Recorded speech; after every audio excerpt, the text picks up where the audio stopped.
Assalamualaikum warahmatullahi wabarakatuh.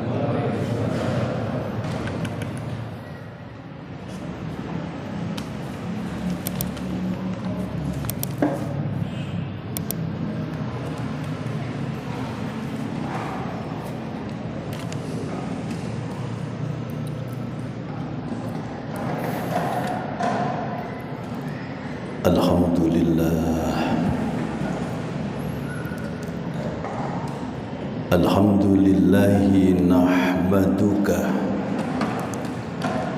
wa nashkuruka ya Allah ya dzal jalali wal ikram ya rabbal alamin. Ashhadu an la ilaha illallah wa ashhadu anna Muhammadar Rasulullah. Allahumma salli wa sallim ala nabiyyina al-karim ibnil karim al-mustafa al-mukhtar sayyidina Muhammad sallallahu alaihi wasallam wa ala alihi wa ashabihi ajma'in. Ayyuhal muslimun rahimakumullah, usikum wa nafsi bittaqwallah. Faqad qala Allah ta'ala fil Qur'anil azim, a'udzu billahi minasy syaithanir rajim, bismillahirrahmanirrahim. Ya ayyuhalladzina amanu ittaqullaha haqqa tuqatih wa la tamutunna illa wa antum muslimun. Shadaqallahul azim. Kaum muslimin jamaah Jumat rahimakumullah,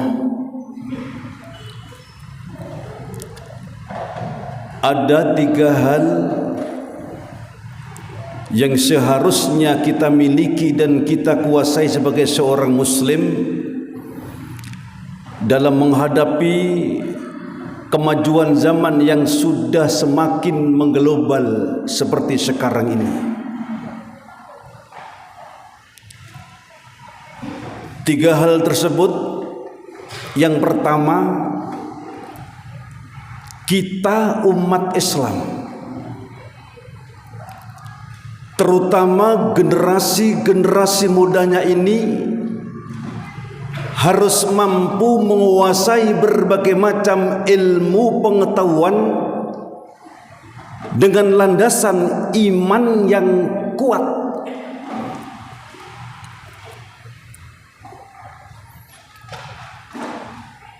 Karena di antara kunci sukses, kunci kejayaan umat Islam sebagaimana yang dilukiskan di dalam Al-Quran adalah dengan iman dan ilmu, dengan ilmu dan iman. Allah menjelaskan di dalam Al-Quran, yarfa'illahu alladhina amanu minkum walladhina utul ilma darajat. Umat Islam tidak cukup kalau hanya mengandalkan iman semata-mata tanpa ilmu pengetahuan. Sebaliknya, tidak cukup bagi kita umat Islam kalau hanya memiliki ilmu pengetahuan yang tinggi sementara imannya masih dangkal.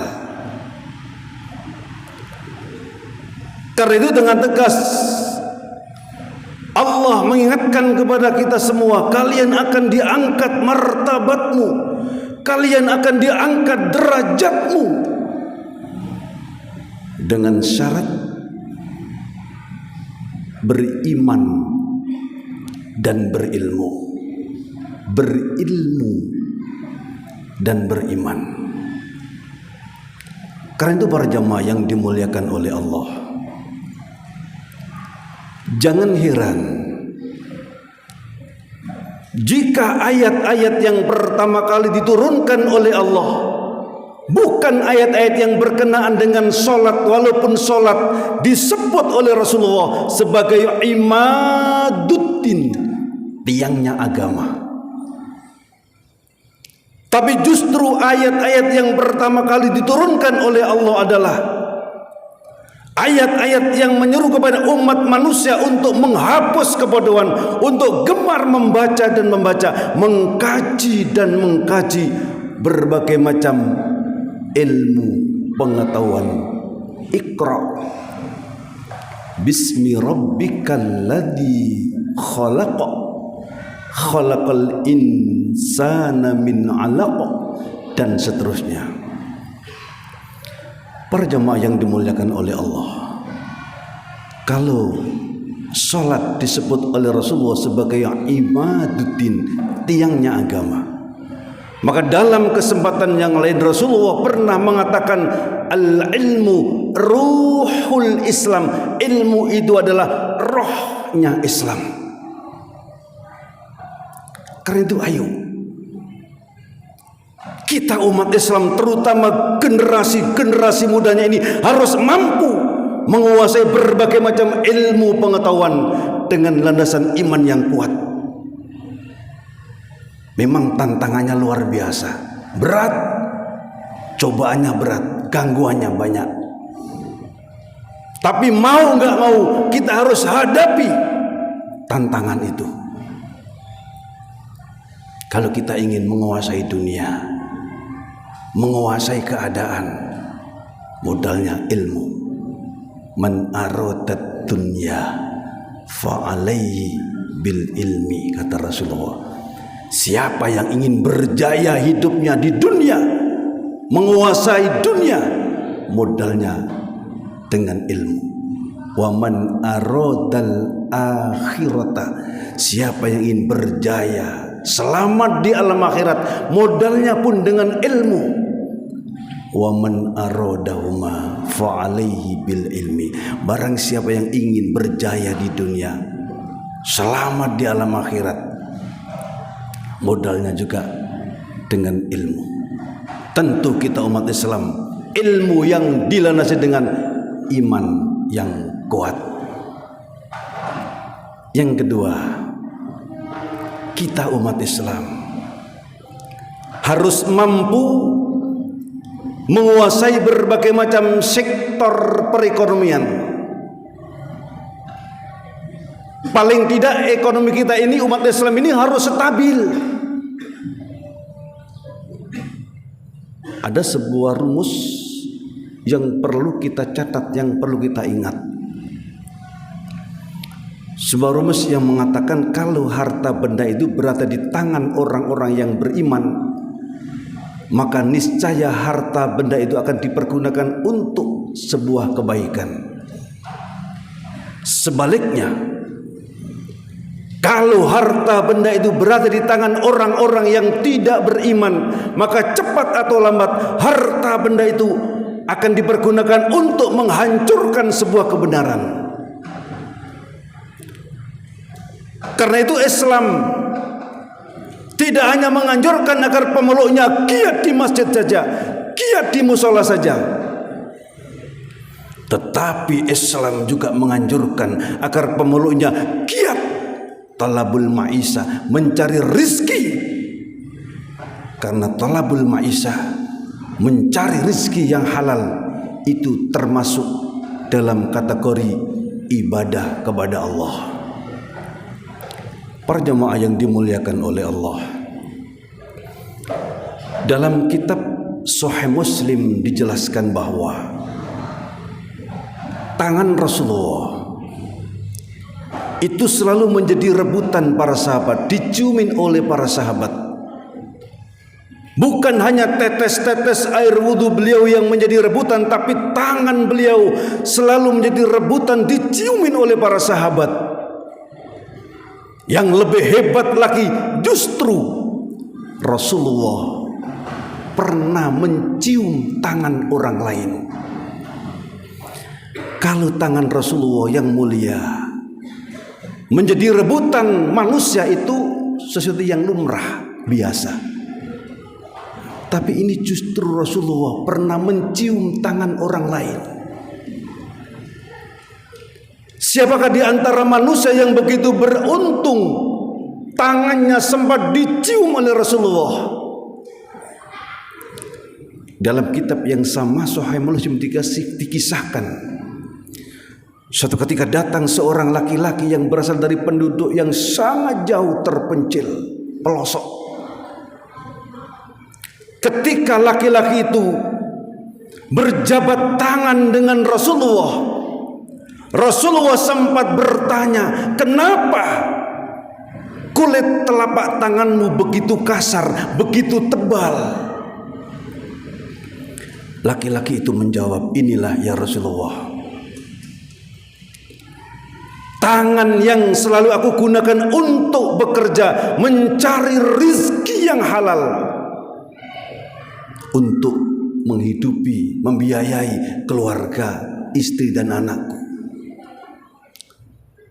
Ketika mendapatkan jawaban tersebut, maka tangan laki-laki itu dipegang oleh Rasulullah, kemudian dicium oleh Rasulullah, dan Rasulullah mengatakan, tangan yang dipergunakan untuk bekerja, mencari rizki yang halal adalah tangan-tangan yang akan diselamatkan oleh Allah dari sentuhan api neraka. Para ulama ahli tafsir hadis sepakat mengatakan bahwa sikap laku Rasulullah tersebut memberikan pelajaran kepada kita umat Islam bahwa kita ini harus cinta bekerja, giat bekerja, jujur dalam bekerja. Innallaha ta'ala yabghadus syabal farighah. Allah benci kepada manusia yang mampu bekerja, sanggup bekerja, tetapi dia tidak mau bekerja. Pekerjaannya ini cuma minta-minta. Ini sangat-sangat dibenci oleh Allah, dibenci oleh Rasulullah. Para jemaah yang dimuliakan oleh Allah, kenapa masjid-masjid yang ada di Madinah itu selalu dikelilingi oleh toko-toko yang bagus, toko-toko yang mewah, sementara kalau di negara kita Indonesia, masjid itu biasanya bersebelahan dengan pendopo kabupaten, dan di halaman masjid ada alun-alunnya. Konon ini merupakan arsitektur para wali songo yang memberikan pelajaran kepada kita umat Islam, bangsa Indonesia, bahwa Indonesia ini akan berjaya, Indonesia ini akan makmur, sejahtera, damai, kalau ada kerjasama 3 kelompok, yaitu para ulama yang dilambangkan dengan bangunan sebuah masjid, orang-orang pemerintahan yang dilambangkan dengan bangunan pendopo kabupaten, dan rakyat kecil yang dilambangkan dengan sebuah alun-alun. Itu kalau di negara kita Indonesia. Tapi di Madinah justru masjid-masjid itu bersebelahan dengan toko-toko yang bagus, toko-toko yang mewah.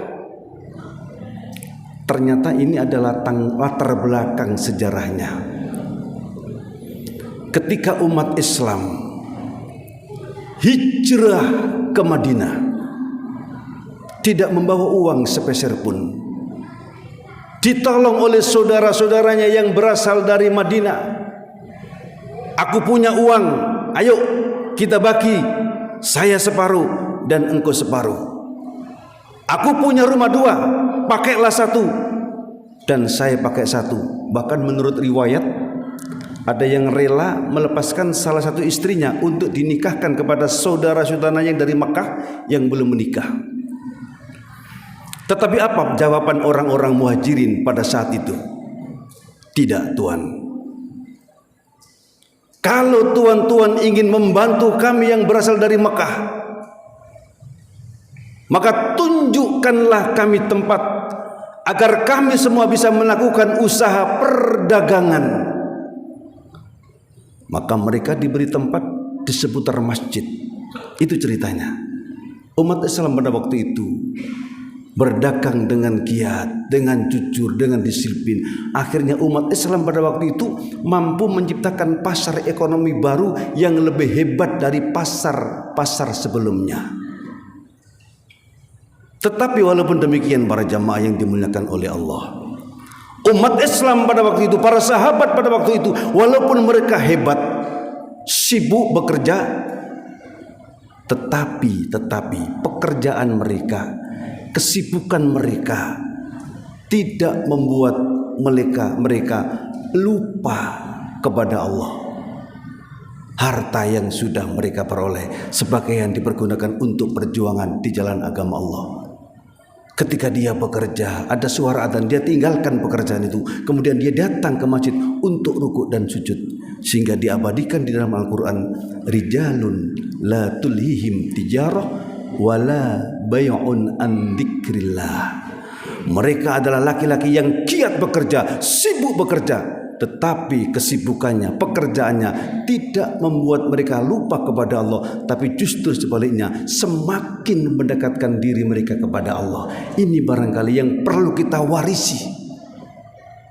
Kita rajin bekerja, giat bekerja, jujur bekerja, tapi jangan lupa harta yang sudah kita peroleh sebagian kita pergunakan untuk perjuangan di jalan agama Allah. Ini yang barangkali kita tanamkan pada diri kita semua. Dan yang ketiga yang harus kita miliki dalam menghadapi situasi seperti ini, kita umat Islam harus mampu mewujudkan ukhuwah Islamiyah secara bulat dan utuh. Apa artinya? Ilmu pengetahuan kita tinggi, ekonomi kita mapan, tapi kita bercerai-berai, tidak bersatu. Tidak ada artinya itu semua. Ayo, kita ini umat Allah, kita umat yang satu. Partai boleh berbeda, golongan boleh tidak sama, sepanjang itu semua adalah untuk fastabiqul khairat, untuk berlomba-lomba menciptakan sebuah kebaikan, kedamaian. Kita nggak usah mencari kesalahan orang lain. Prinsipnya kalau sesama non muslim, lakum dinukum waliyadin. Agamamu adalah agamamu, agamaku agamaku. Tetapi kalau kita antar kita umat Islam, lana a'maluna walakum a'malukum. Silakan Anda mengerjakan sesuatu yang menurut keyakinan Anda benar. Saya pun mengerjakan menurut keyakinan saya itu adalah sebuah kebenaran, sehingga tercipta sebuah kedamaian di antara kita semua. Para jamaah yang dimuliakan oleh Allah, begitu khutbah awal yang bisa saya sampaikan. Mudah-mudahan ada guna dan manfaatnya. Mudah-mudahan khutbah ini bertepatan dengan hidayah Allah Subhanahu wa taala. A'udzu billahi minasyaitonir rajim. Bismillahirrahmanirrahim. Wal 'asri innal insana lafi khusr illa alladziina aamanu wa 'amilus solihati wa tawassaw bil haqqi wa tawassaw bis sabr. Barakallahu lakum fil Qur'anil 'azim wa nafa'ani wa iyyakum fihi minal ayati wa dzikril hakim wa tilawatahu innahu huwal ghafurur rahim.